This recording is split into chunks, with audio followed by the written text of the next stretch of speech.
মৃত্যুর আগে তিনটি কাজ করে যেতে পারলে মৃত্যুর পরও মানুষের আমল নামায় তার হিসাব সওয়াবের অ্যাকাউন্টে সওয়াব যোগ হতে থাকে। তিনটি আমল নবী করিম সাল্লাল্লাহু আলাইহি সাল্লাম বলেছেন, ইদা মাতাল ইনসান, মানুষ যখন মারা যায়, ইনকাতা আনহু আমালুহু, তার সমস্ত আমলের দুয়ার বন্ধ হয়ে যায়, ইল্লা মিন সালাস, তবে তিনটা আমলের দুয়ার মানুষ মারা গেলেও বন্ধ হয় না। নাম্বার এক, কোনো মানুষ যখন মারা যায়, যদি সে কোনো উপকারী ইলিম রেখে যেতে পারে, উপকারী জ্ঞান রেখে যেতে পারে, একজন মানুষকে কোনো একটা কিছু আপনি শেখালেন, কাউকে শিখতে সহযোগিতা করলেন, উদ্যোগী হলেন, তাকে শিক্ষা দিলেন, জ্ঞান দিলেন, সে আপনার শিক্ষা থেকে শিক্ষিত হয়ে, আপনার ইলম থেকে উপকৃত হয়ে সে তার জীবনকে আলোকিত করলো, অন্যদেরকে আলোকিত করলো, তো এই ধারা যতদিন চলতে থাকবে আপনি এটার প্রতিষ্ঠাতা এবং ফাউন্ডার হিসাবে আপনার আমলনামা আল্লাহ তাআলা সওয়াব দিতে থাকবেন। এটি গুরুত্বপূর্ণ একটা পয়েন্ট। সেটি জাগতিক কোনো উপকারী শিক্ষা হতে পারে, আবার দ্বীনি এবং ধর্মীয় শিক্ষা হতে পারে।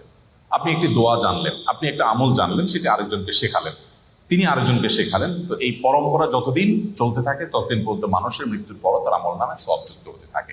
নাম্বার দুই, সাদকায়ে জারিয়া। সাদকায়ে জারিয়া বলা হয় ওই দান, যে দানের উপকারিতাটা লং টাইম পর্যন্ত চলতে থাকে। আমরা সাধারণত ওয়ান টাইম দানে বা এককালীন দানে অভ্যস্ত, অথচ দানের জন্য আমাদের সবচেয়ে বেশি লক্ষ্য রাখা উচিত কোন দানটা সবচেয়ে বেশি লাস্টিং করবে, অর্থাৎ যেটার উপকারিতা দীর্ঘমেয়াদে থাকবে।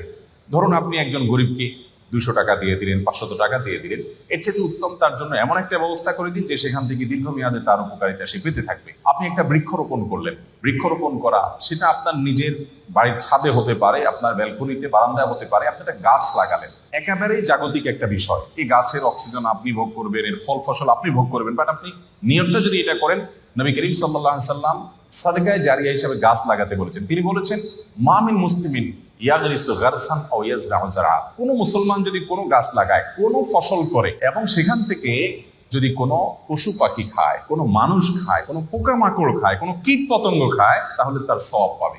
এটি সাদকায়ে জারিয়া, যে আমি মরে যাব কিন্তু আমার গাছের এই সওয়াব আমার আমলনামায় যুক্ত হতে থাকবে।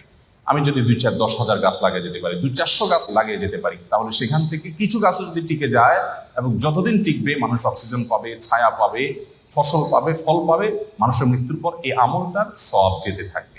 তো এই সাদকায়ে জারিয়া, আমি একটা মসজিদ করলাম, একটা মাদ্রাসা করলাম, একটা স্কুল করে দিলাম, আমি একটা হাসপাতাল করে দিলাম, অথবা এত বড় লেভেলে করতে পারছি না, আমি যতটুকু পারি ততটুকু করলাম, তো এটা আমার মৃত্যু পরবর্তী জীবনে অনেক বেশি উপকার আনবে। নাম্বার তিন, নেক সন্তান। সবচেয়ে বড় পয়েন্ট এটি যে আমাদের সন্তানদেরকে যদি আমরা আল্লাহমুখী করে যেতে পারি, আল্লাহর সাথে পরিচয় করে দিয়ে যেতে পারি, কোরআন এবং হাদিসের সাথে তাদের রিলেশন করে দিয়ে যেতে পারি, এই সন্তান যখন দোয়া করবে মৃত্যু পরবর্তী জীবনে সেটা উপকারে আসবে। নবী করিম সাল্লাল্লাহু আলাইহি সাল্লাম বলেছেন, একজন জান্নাতীকে আল্লাহ তাআলা তার জান্নাতে যে